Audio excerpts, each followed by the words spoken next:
You could become governor. You could be in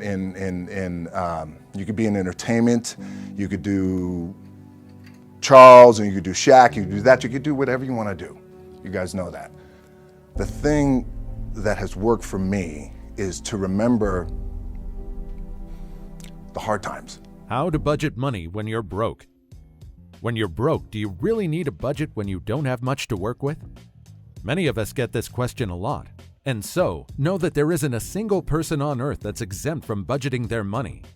It doesn't matter how much you have or don't have. Your money is too important to leave to chance. Regardless of why you're broke, the immediate solution is to live according to your budget, not the other way around. So many people believe that their financial problems can be solved if they only made more money. But your income isn't always the problem. A substantial budget and a few clever management techniques can help you stretch what you have, so you can focus on chipping away at your debt. And that's what we have today. How to budget your money when you're broke. Ready for a chat? Let's get it on! It takes commitment and time, but you can learn to manage your money even when there's not much of it. Many people think that there's no way to stick to a budget because they're too poor. The numbers don't add up, and on paper, they come up in the red no matter how much they cut back. In these situations, it can be frightening and frustrating to try budgeting because it looks like there's no way to work things out. But in reality, these are the times when it's even more important to budget and keep track of your finances. These are some of the steps that will help you budget your money when you're broke. Step 1. Track your spending automatically. Forget about manually tracking every beer and burger. The goal is to set up a system that keeps track of all your spending electronically without any additional work from you, so that you can access it if and when you need to. You can do this easily by using the single card method. This is when you use just a single debit or credit card for all of your purchases, or as close to all of them as you can, and let technology do the tracking for you. One of the best ways technology can help our wallets is by eliminating the need to use cash, and therefore eliminating the need to keep track of our cash expenses. Now, this is counterintuitive to what many old-school financial gurus say about cash helping you spend less. While that's partly true, the fact is cash can also get lost and stolen. And more importantly, cash is on the way out. Electronic payments are here, like it or not, and the times you need cash for anything over a debit or credit card are fewer and fewer. But the best thing about using a credit or debit card is that you automatically have a record of all your spending. If you have a tendency to buy things first and figure out how you can pay for them later, stick to a debit card. But if you're comfortable with a credit line and only charging what you can pay back in full each month, credit cards are more useful than most debit cards, especially if tagging and categorizing your purchases is important to you.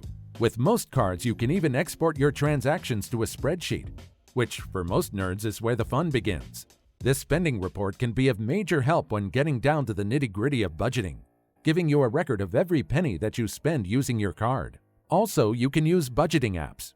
When it comes to budgeting, technology is on your side. Some apps can walk you through setting up a budget and then track your progress. Instead of manually evaluating your spending to make sure you stay on track, an app can monitor your spending and deliver the information to you. One of them is You Need a Budget, YNAB, which connects to all your financial accounts to help you monitor your spending. With goal tracking and financial reports that show you your progress, budgeting suddenly can become fun. You can access your budget from all your devices, and with YNAB's 4 rules that gives every dollar in your budget a job, you won't fear overspending ever again. Personal Capital is another great budgeting app to check out. This app is especially useful if you want to add investing to your financial strategy. As with YNAB, you'll link your financial accounts to Personal Capital and wait for the app to start gathering information from the money you're spending. But while you're budgeting and managing your money, you can also take advantage of Personal Capital's expert advice to build an investment portfolio. Step 2. Put your money on autopilot. If you want to know in detail what putting money on autopilot means, then read the book The Automatic Millionaire by David Bach. The entire book is devoted to setting up automated systems to manage and invest your money. It does 2 glorious things. Firstly, it eliminates worry. You stop wasting time thinking about stupid things like, did I pay the electric bill this month? And secondly, it protects you from yourself. Automated finances make it harder for you to sabotage your money. No more late credit card payments and the associated fees and damage to your credit score. No more skipped IRA contributions, and on and on. The idea of automating your finances isn't new. Step 3. Avoid immediate disasters. Don't be afraid to request bill extensions or payment plans. These requests are often granted. If your biggest worry is eviction from your apartment, talk to your landlord. But also see if you can get extensions on any other expenses to free up money for keeping a roof over your head. For instance, suppose that your rent is $650 and you're $200 short. Your bundled phone bill and cable is $60, your electric bill is $100, and your cell phone bill is $40. If these bill payments are postponed until your next paycheck, you can pay your rent now and avoid eviction. Step 4. Eliminate discretionary spending immediately. Once you review your finances and track every dollar, you might be surprised to see exactly where your money has been going. Some expenses are easier than others to eliminate. When financial distress happens, you might not be able to live the way you've always lived, and dealing with the fallout can be more stressful than you think. You'll need to make some changes to how you spend, save, and plan to make your new budget work. Step 5. Start an emergency fund. Despite being one of the wealthiest nations in the world, 76% of Americans are living paycheck to paycheck today, and just one event could cause financial ruin. The increased cost of necessities is outpacing salary increases, and if you fall behind on your finances, you may never fully catch up to where you were. Having some cash for emergencies can help mitigate this risk. Ideally, you'll start an emergency fund long before you really need it. But if you didn't think to start one and now wish you had, you can begin stashing your cash whenever you can. Even if it's just the spare change in your pocket. Earmark it for emergencies only and tap into it when surprise bills or expenses eat into your monthly budget. Step 6. Stick to your budget. Now that you have $1,000 or so in emergency fund in place, keep watching your budget, tracking your spending, and living below your means. Be sure to compare your spending and your budget a few times a month, or do it a couple of times a week. At this point, you'd also look at some of your long-term debt and consider cutting it. Is a car payment holding you back? Is your mortgage or rent too expensive? How much credit card debt do you have?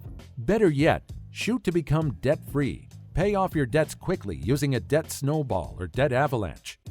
Then you'll really feel like you have some disposable income. Eventually, you'll want to have 3 to 6 months of expenses saved in your emergency fund.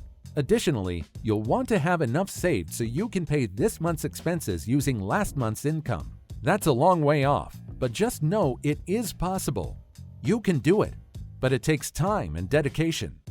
For now, focus on cutting your expenses, saving that $1,000 or more, and getting back on track. Take it one step at a time, and you'll get there. Your budget can help you fix many of your financial problems, from overspending to getting out of debt. Here are some ways a budget can help you, even and especially when money is tight. 1. A budget prioritizes your spending. A budget can help you prioritize your spending when you don't have enough money to pay your bills. It can help you stop running out of money before the end of the month. When things are tight, it's important to keep your priorities in perspective. The essentials are a roof over your head, food to eat, and basic utilities such as water and electricity. Transportation to your job should be your next priority. Depending on where you live, this may mean a car, a bus pass, or a bike. Think about how you can be as frugal as possible with your housing, food, and transportation while working on getting your budget on track. 2. A budget shows you where to cut back. A budget can also show you areas where you really can cut back. If you write down everything you spend, you may be surprised at where and how some of your costs add up each day. Although you may think you're spending only on necessities, a budget can reveal a lot of small extraneous expenses that add up every month. Number 3. A budget is a reality check. Sometimes a budget shows you that your problem isn't spending, it's income. It helps to have a specific amount in mind when you consider taking on a second job, looking for a new one, or asking for a raise. Creating a budget will show you precisely what you need to bring home each month to make ends meet so that you can determine the best course of action. For example, if you're only running $100 to $200 short each month, picking up a part-time job a few nights a week may be enough to solve your problem. However, if you're closer to $1,000 short every month, you may need to take more drastic actions. This may mean working additional shifts or looking for a new job that will pay more. And finally, 4. A budget gives you a spending plan. A budget is really a spending plan. Even when you feel too broke to budget, it's important to have a solid plan in place. If you feel like you should be able to make ends meet, but things don't add up on paper, it can help to have someone look over your expenses and offer suggestions on things you can cut back. They can't make accurate suggestions if they don't have any idea of how you really spend your money. Falling behind can feel overwhelming. It might seem like there's no way out, that you're destined to be broke forever. A budget is achievable if money is tight or if you're short on cash. I know a budget feels restrictive, but it's not.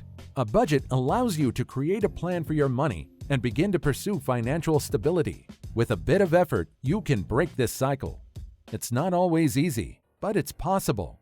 Instead of looking at the difficulties, look at what improving your money habits will do for your life.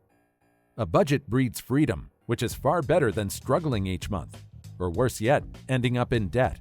If you take it a step at a time, you can confidently create a budget that gives you the freedom you want in life. That's all about our video on how to budget money when you're broke. If you found it helpful, then be sure to subscribe to our channel for more of our amazing content.